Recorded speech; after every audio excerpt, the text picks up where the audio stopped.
যেমন কিছু আধ্যাত্মিক জগতের পোলাপানের একটু লাগে, যারা ভারপ্রাপ্ত লোকজন তারা ওই মানুষ দেখে কথা বলে না, এখন নিজের দিকে তৈরি হয়।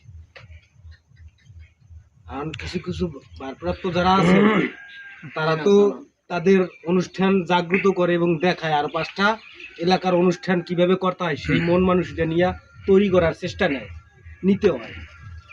এগুলো ভাবমূর্তি তৈরি করতে হয়। আমরা যারা আছি সাইডের ভাই বেরাদার বা সম্মানীয় ব্যক্তি, তাদের কিছু দরকার ওনারা পাবে। ঠিক বলছো। এই জন্যই এই জিনিসগুলো বন্ধ করা দরকার। এই যে বক্স বাজে বিয়ায় পূজায়, এগুলো তো মানুষের শরীরের জন্য অত্যন্ত ক্ষতিকর। অবশ্যই দেখো হাট দুর্বল হ্যাঁ তো কাজ করে না, এত মনে করো টাকা তোর কম যায় না, তোমরা হেদিও বাধ্য করানি বাউ ই করো। এই যে পূজা আছে তোমরা ডাক তুমি দাও না, আগে হয় না পূজা, এত ছিল না। আরে কারা বক্স লাগবে, এটা লাগবে, ওরা লাগবে, কেন এত লাগাও নমো যায় কিসে